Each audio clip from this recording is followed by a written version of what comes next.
let's move on to your most controversial position on what is now politics. The definition of what a woman is. Terrible, hateful. It is actually Posie Parker's definition if you look on Twitter. Anytime someone, I'm very proud of that. So anytime somebody says a woman is an adult human female, you'll see a trans activist say, that's Posie Parker's definition, as if it didn't exist before I invented it. As if it wasn't just what was in the dictionary for hundreds of years. Yeah, funny that.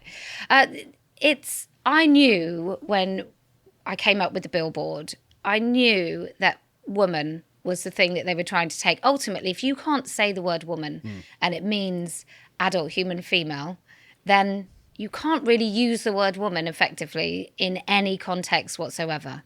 Or you can use it in any context and it doesn't mean anything. Yeah, it doesn't mean anything. But this is the point, isn't it? Because the definition that they replace it with is a woman is anyone who identifies as a woman, which is a self-referential circular definition, which leaves you with an uncompleted sentence, which means that it has no content at all. Whereas adult human female is an essential definition. It's got, you have to be an adult, you have to be human, you have to be female. These are all something different to the word woman. Therefore, it actually makes sense, which is presumably why the English language used it for such a long time. Yeah. But I mean, you've been deplatformed from everywhere pretty much because of this commitment to the essential definition of the word woman, right? Yeah, real hateful. I'm such a hateful bigot for that. But what do they say when they deplatform you, or do they just get rid of you and just... Change.org sent me their terms and conditions, which basically said I was hateful. They said, you can't... So I'm not even allowed to sign a petition on change.org. I'm totally banned from their platform. I just don't know what to make of it. Because, I mean, I've been deplatformed from plenty of places in my time, but at least I was using racy language. Right. At least I was being mean on the internet. But what have you done? Well, I guess it is mean if you say to a 54-year-old bloke who was Dave last week that he's not a woman, then that is a really mean, terrible, nasty, practically violent thing to do. But I'm also banned from Mumsnet. I can't make things on Teespring. I can't make things through Awesome merchandise. I'm banned from advertising anything on Instagram and Facebook. I'm currently on my third Facebook 30-day ban. I'm banned on Twitter completely. Right, I see. Although that's not a bad thing. What a waste of time. Twitter's awful. Horrible place. Yeah, it really does something bad to your brain. Yeah. So what do you think is going to happen from I guess we can say the establishment's adoption of this bizarro definition of what a woman is? What do you think the long-term consequences are going to be, and what do you think we can do to stop it? Long term, I genuinely don't think it can last, because I think it's a lie. And I think that eventually it will put its nasty little feelers out on so many people that people will begin to basically refuse to accept it. But what we do have right now is we have a man who's the CEO of Edinburgh Rape Crisis, who calls himself Myrtle, who is an Indian man, who calls himself a woman and a mom. And he basically lied to get to start to work for the Rape Crisis Centre, working with victims, I understand.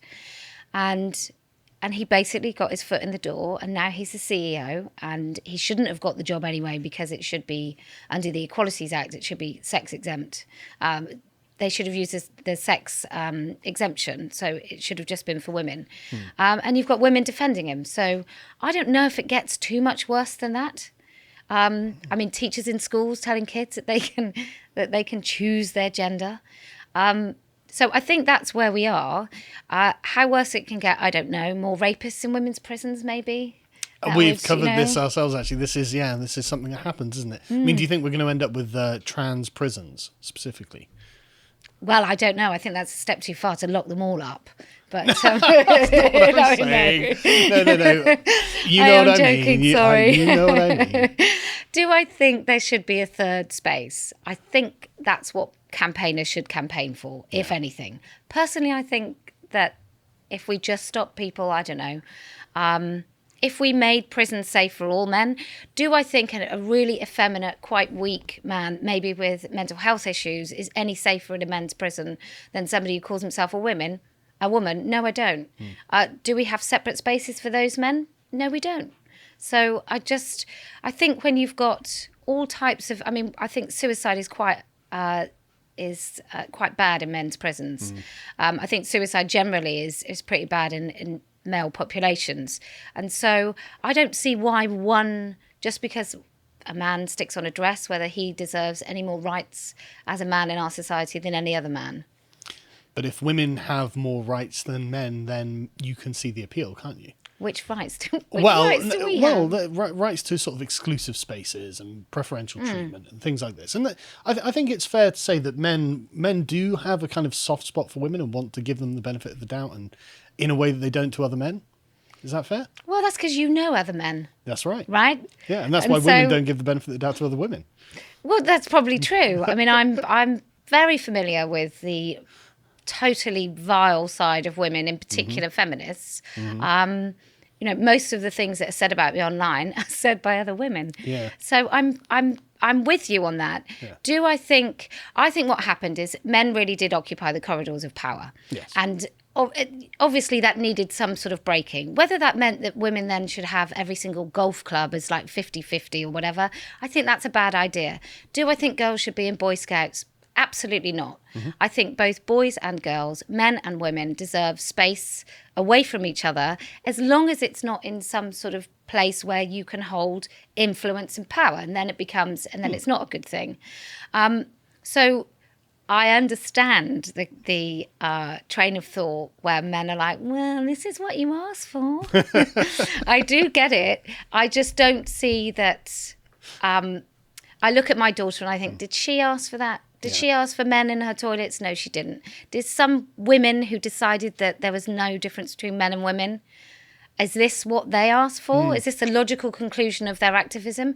I think probably it is. To watch the full video, please become a premium member at lotuseaters.com.